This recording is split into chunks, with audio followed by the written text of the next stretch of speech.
Assis Santos, nossa disciplina Organização do Trabalho Escolar 2. No bloco 3, nós vamos tratar de avaliação no ensino de História.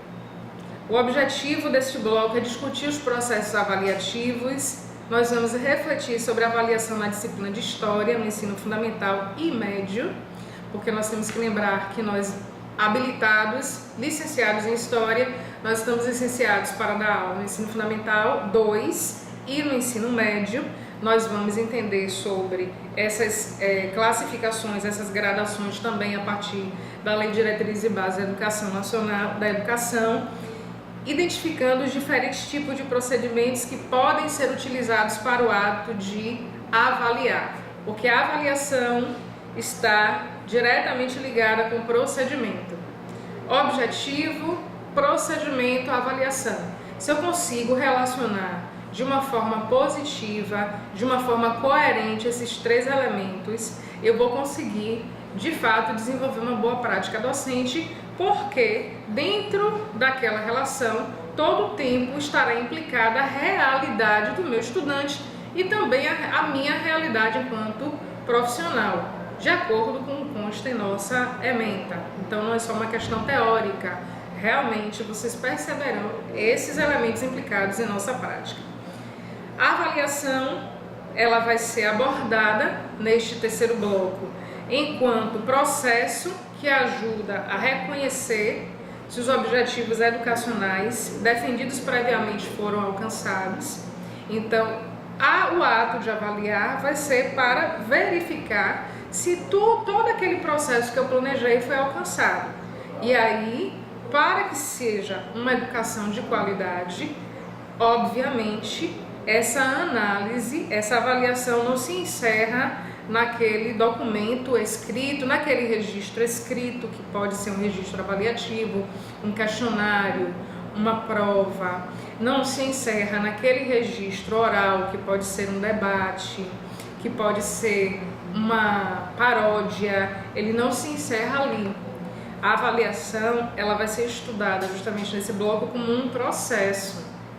Não vai ser um mero mecanismo quantitativo, mas nós precisamos entender a avaliação também como um mecanismo qualitativo. A partir dos conteúdos, a partir dos objetivos e dos procedimentos que eu tracei para alcançar aquele objetivo naquela aula, eu percebo se o meu estudante, dentro daquela faixa etária que ele tem, dentro daquele segmento em que ele está estudando, se ele alcança ou não, está apto ou não para aquele aprendizado. E aí eu volto a referenciar a importância de nós estudarmos as leis, os documentos que normatizam esse aprendizado, porque é neles que nós vamos saber o que é que o estudante deve garantir no 6º ano, o que é que o estudante deve garantir no 7º ano, o que é que o estudante deve garantir no 8º ano, para que no momento que eu esteja ali fazendo o meu planejamento, pensando, anotando, registrando os meus objetivos, eu tenha essa referência de que para aquele segmento, para aquele ano que eu estou ensinando, o estudante deve ter essa competência e essa habilidade. O momento de avaliar vai ser para fazer uma referência a todos esses processos que eu já analisei anteriormente. E aí eu vou rever a minha ação se eu percebo que isso não aconteceu.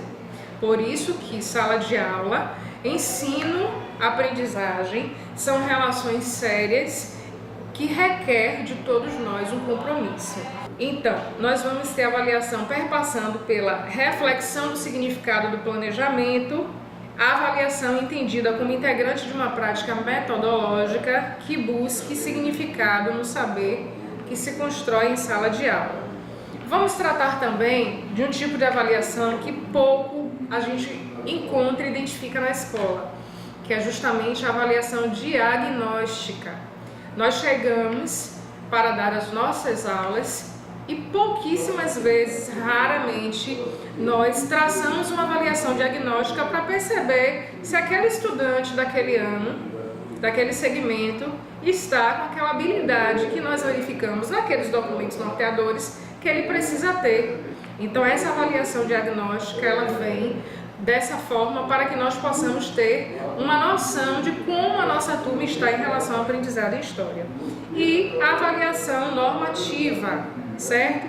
Nessa avaliação normativa, ela deve acontecer porque parte dos objetivos selecionados aplica-se durante o processo de ensino-aprendizagem.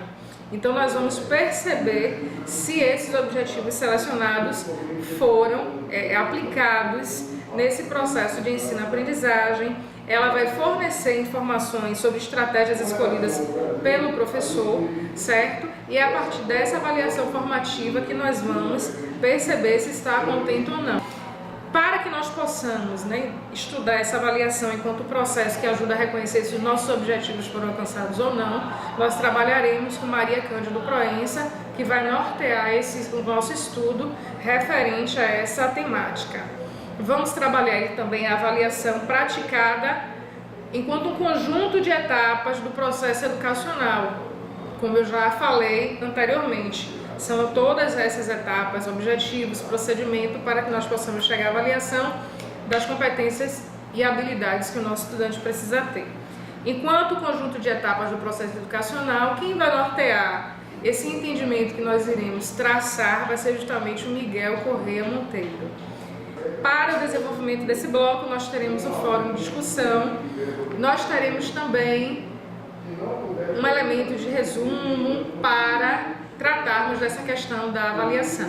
Então, gente, eu conto com vocês, vamos falar de avaliação, vamos pensar nossa prática docente, vamos analisar se a gente está avaliando da forma correta, se a gente compreendeu competências, habilidades, objetivos para o ensino de história, se a gente está conseguindo em nossas turmas desenvolver, reconhecer as dificuldades, reconhecer o avanço dos nossos estudantes e sempre refletir, repensar a nossa prática no ensino de história.